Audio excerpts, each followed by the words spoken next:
Hello, good morning, good afternoon, and good evening. Welcome back to another reaction video. In last week's reaction video, I put you off, and I do apologize for doing that, with top most unusual foods that people eat. But I did say I'm going to cheer you guys up or make you guys more uncomfortable, something like that, with a video that I haven't seen before. I have watched the 101 facts on the Elizabeth line, you'll believe, and the Thameslink one, but I have not watched the Southeastern one. And I decided we should hop on in this video and react to this together. So let's do it. This video contains 101 facts about Southeastern, and it starts right now. Southeastern is a fascinating franchise. The train operating company covers a very important part of the national network from London to Kent, running on both third rail commuter lines and the famous high-speed 1 network. In this first part of a brand new series, we look at 101 different facts about Southeastern. The train operating company name is actually London and Southeastern Railway Limited. They trade as Southeastern and run the so-called Integrated Kent franchise. Southeastern is owned by Govia, who also own the Thameslink, Southern and Great Northern franchise, which in turn has a number of brands in its portfolio. The present-day Southeastern started operations from the 1st of April 2006. The new train operating company took over from the Southeastern Trains franchise. The Southeastern Trains franchise had taken over from the failed Connex Southeastern brand. To go even further back in time, Connex Southeastern had taken over from the Southeastern franchise following the privatisation of British Rail. Prior to that, it was part of the favoured Network Southeast, a name that will stir many memories for its famous red, blue and white colour scheme. Oh, the Network Southeast! The Integrated Kent franchise had initially been let for 8 years, though the plan was always to push for an extension to this as they came closer to a renewal date. This has happened on several occasions, with at least half a dozen short to medium-term renewals to the original agreement. Thanks to a new government contract, the latest extension means Southeastern is here to stay until at least 2022, as it continues to provide vital services for key workers during the pandemic. Here's a look at Southeastern's route map. Its northernmost station is London St Pancras. Its most westerly station isn't far away, across at London Victoria. Its most easterly calling point is Broadstairs on the Kent coastline, and the southernmost point on its network can be found at West St Leonards, down on the Hastings line. In total, Southeastern managed 173 stations across London and the South East, along with parts of East Sussex. In addition to the stations they manage, Southeastern trains call at 179 stations in total across the network. 2 of these stations are only served during the morning peak. These stations are Bellingham and Crofton Park. Southeastern serves 6 of the major London stations, including Charing Cross, Victoria, Cannon Street, Waterloo East and St Pancras. The busiest station is London Victoria. Wait, Waterloo East is a terminus for Southeastern? No, they I probably heard it wrong, but if Waterloo East is a terminus, I would like to see trains terminate there one day. Only to Waterloo in terms of passenger numbers. In total, their trains cover a radius of roughly 540 miles. Pre-pandemic, they served an average of 640,000 passengers across 2016 journeys every weekday. Southeastern's reporting mark is designated as SE. From January the 4th, 2021, new timetable changes have come into effect. With ticketing, Oyster cards are now valid from all Zone 1 to 9 stations. These travel card zones were extended to Dartford after a passenger outcry, as they initially had to travel to Zone 6 stations such as Slade Green to tap in before continuing their journey. Very confusing. Southeastern splits its operations between 3 sub-brands. These sub-brands are called High Speed, Metro and Mainline. The high-speed service, which we'll cover in more detail shortly, runs from London St Pancras to Ramsgate, Ashford International and Dover Priory. The mainline trains run from London Victoria and Charing Cross to the likes of Ramsgate, Dover, Tonbridge, Hastings, Dartmouth and even across to the Isle of Sheppey to Sheerness-on-Sea. The metro services predominantly cover the commuter routes around South East London, though they also travel out as far as Dartmouth. One of the most interesting features of Southeastern's network is the Greenwich Line.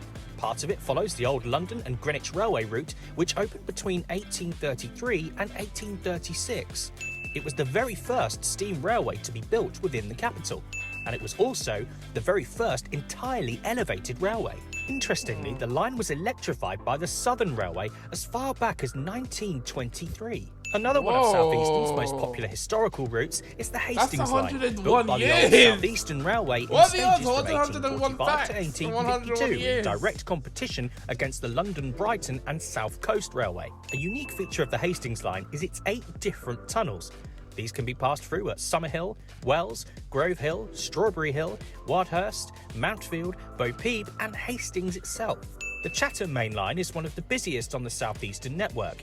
This was originally opened by the London, Chatham and Dover Railway Company, a competitor of the original Southeastern Railway. For a period between 1994 and 2007, part of the Chatham Main Line was home to the Eurostar Class 373s, which travelled from Waterloo International to Folkestone via Tunbridge. To cope with modern demand and longer train services, a new station was to be built at Rochester to replace the original building, which had stood since the early 1890s. Construction started in early 2014, and the new station was officially opened on the 13th of December 2015. The new Rochester station can cope with 12-car trains as opposed to the original 10-car capacity. Though not part of Southeastern's operations, the Anglesey Wharf Freight branch line comes off from the national network within Greenwich. The trains coming in, to and from this freight-only route travel along much of the Southeastern network. It boasts a unique foot crossing, one of the only type of its kind in all of London. Click on the link showing above for more information about this unique line. There are currently 392 trains listed in Southeastern's fleet. What? The majority of Southeastern trains run on the third rail power system. However, a unique feature of the company are their high-speed one operations from London to Pancras, sharing part of the same system as the international Eurostar trains. Those trains running on the HS1 network are powered by the lightning-quick Class 395 units. These speedsters of the Southeastern fleet were built by Japanese company Hitachi and came into service from 2009. They can run on both overhead wires and third rail power. 29 of these sets were built and are numbered accordingly from 395001 to 395029. They were built as 6-car sets, often running in tandem on the... Okay, I'm gonna pause it there.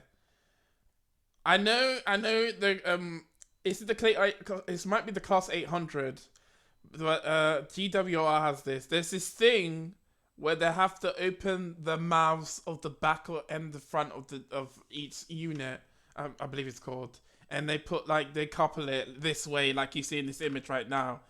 Tell me, do you like this kind of thing, or do you prefer the mouth closed and have them like couple it in another way? Because to me, I mean, it looks kind of weird, but I don't mind. It's fine. Yeah. I want to know, is this weird or is this okay? Alright, I'm going to continue. The HS1 network to form 10-car trains. The units are nicknamed Javelins. This nickname comes from the London 2012 Olympic and Paralympic Games, where Southeastern ran the Olympic Javelin shuttle services to accommodate passengers attending the Games. The nickname has stuck ever since.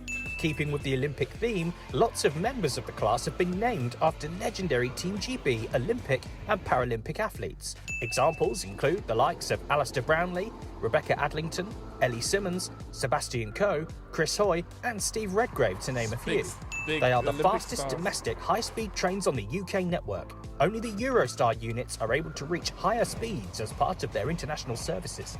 The propulsion system of the Class 395 comprises of 16 electric motors, each rated to produce 210 kilowatts that work in conjunction with 4 IGBT converter and inverter units. One of the class currently sits third on the all-time UK speed list. While the units have a designated top speed of 140 miles per hour, one unit reached an incredible 157 miles per hour during a test run on the HS1 route in 2008. Switching gears, Southeastern's current fleet includes 5 other classes. These are the Class 375s, 376s and 377s of the Electrostar family, and the Old Faithful Networker Class 465s and 466s. The Class 375... Oh, I don't think he has mentioned this fact, but Southeastern trains occasionally terminate at Blackfriars. I don't know the situation with that, but I've seen 2 Southeastern trains. I mean, I've seen one terminate at Blackfriars, and the one going to Blackfriars on the way to London Bridge one morning. But I don't know if he's gonna mention this stack, or maybe that's like a temporary thing. I don't know, but yeah, when he mentioned the terminus or terminuses or destinations in London, he didn't mention Blackfriars. So that's is Blackfriars a secret station, secret terminus for Southeastern? Fives run many of the key mainline services for Southeastern. There are 10 3-car units and 102 4-car units. The majority of these are paired up together with walk-through corridors at each end, allowing passengers to move between the units. Few of the 375s have been given names. Here we can see 375623 Hospice in the Well and number 375823, which boasts the long... If you're looking to film trains, I think Acton Mainline is one of the good stations to film trains. long name of Ashford, proudly served by rail for 175 years. The units have a maximum speed of 100 miles an hour. Southeastern also run 25 examples of the very similar-looking Class 377s. 8 of these units were transferred over by Thameslink in 2016, before being joined by an additional 17 units thereafter. These units are actually serviced and maintained at Selhurst Depot, which is run by Southern Trains. They run along the Southeastern, Chatham and Maidstone East main lines. Class 376s were originally ordered from Bombardier's Derby Works by Connex Southeastern in 2004 and have since worked for that company's successors. 36 of these units have been built and they mainly run on the high-density commuter routes in Southeast London and Kent, predominantly running between London to Dartford and London to Orpington. Only one of these units is named. The first of the class, number 376001, seen here is named Alan Doggett, after a railway employee. They have a top speed of 75 miles per hour. While the three... Do you like the London Overground Class 378? I'm pretty sure 378. Or do you like the new 710s? I do enjoy riding the slow, calm, relaxing Class 378s. And I love the refurbished ones. It gives you that Class 710 exterior design, like with the black, the orange, and the white. It's very London Overground when you see this train in this image, but when you see like the back and the front with the headlights and the rear lights, it doesn't give you that much of the London Overground vibe. 395 Javelins are the modern flagship of the Southeastern. A case can also be made that the old faithful 465s and 466 networkers are every bit as worthy of the honour of being a company mascot. These are the oldest trains in Southeastern's fleet that are still in operation. These mainstay units have now been in service for 30 years. They were operated by Network Southeast until 1996, Connex Southeastern until 2003, Southeastern Trains until 2006, and now Southeastern to the present day. With the 465s, 147 of these sets were built from 1991 to 1994. At the time of making this video, all of them are still listed as being in service. Confusingly, there have actually been 3 different manufacturers of these classes, which were Metro Camel, British Railways Engineering Limited and ABB Rail, all at different stages. They were originally brought in to replace old slam door classes, including Class 415s, 416s and 423s. I think I've seen... In 2005, 34 of the 465/2 sets were given an extensive refurbishment at Doncaster Works. These were then renumbered as part of the 465/9 series. The Class 466s were built by Metro Camel in the early 90s. They comprise of 2-car units, which are often coupled together with their classmates, or often with a couple of their sister Class 465s to form 10-car trains. 43 of these sets were built, and like the 465s, these are all still listed as being in service today at the time of making this video. They also received an extensive refurbishment at Doncaster between 2011 and 2013. Really, you could do a whole 101 facts feature about these popular networker classes, but we'll wrap up the networker section by listing their top speeds, both of which can run up to 75 miles per hour. Since Southeastern began operations, only one class has been withdrawn from service. These came in the form of 12 Class 508s. They were inherited from the failed Connex Southeastern franchise. They didn't last long under the new regime, quickly being replaced by the Class 466s on their primary routes. All of these units have been scrapped, with the exception of one vehicle each from numbers 508, 201 and 209, which are now in departmental use. Looking ahead, a first set of new trains in over a decade will soon enter service. 30 of the Zero City Class 707s are to be transferred from the Southwestern Railway Company. It's hoped that the new acquisition will help boost capacity on the Southeastern network.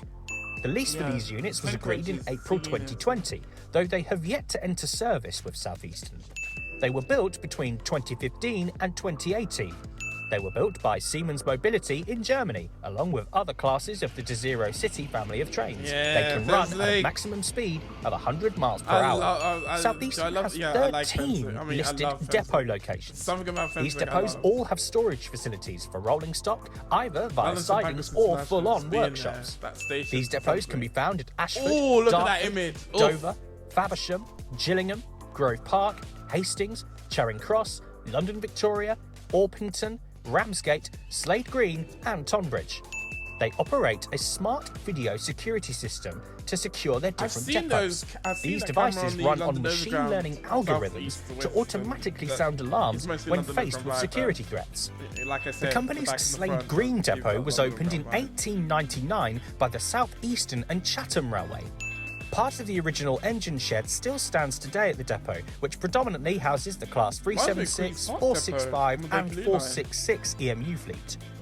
Slade Green Station was opened on the 1st of July 1900 in order to serve the growing community, largely coming to being because of the depot's existence. The site itself is today owned by Network Rail, though the trains are all operated and maintained by Southeastern staff.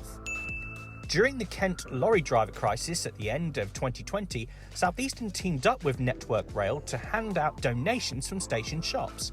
The food was offloaded at Ashford International Station and distributed by the Salvation Army. In August 2020, they became the first operating company to share train load data directly with passengers so that they understand carriage capacity before boarding services and social distance more effectively. Southeastern has 3.6 thousand YouTube subscribers. They have 235,000 Twitter followers, 23.6 thousand followers on Facebook, and just shy of 7,000 followers on Instagram. So you're looking For more information about Southeastern, you can visit southeasternrailway.co.uk. Feel free to 101 facts. I hope you enjoyed watching this video about 101 facts about Southeastern. You found it fast interesting? with the facts then please hit us with a thumbs up, leave a comment, and click subscribe for more weekly rail content just like this. Good clip. Bye for now. Wow, I just paused it at the time the video is set to end. Slow down on the facts. I know it's a lot of facts, but like it'd be best to slow it down. I got a few of those facts. I mean, yeah. The Javelin Southeastern High Speed 1. They've got 3 names for that, of the High Speed 1. I really enjoyed this video. It really grew my love for the trains out there. Wow. Trains are just amazing. I'm like I said, I'm glad I'm a train nerd / enthusiast / train lover. Yeah. If you enjoyed this video, don't forget to give it a like. Hit that subscribe button if you want to see. Hit the subscribe button if you want to watch more reaction videos of me, and turn on that post notification so you know when another reaction video has been uploaded by myself. I'm gonna leave you guys to it. I hope you have a great rest of your day, and I hope you have a great rest of your week. I hope you have a great rest of your afternoon, your morning, and your evening. And I will catch you soon. Goodbye.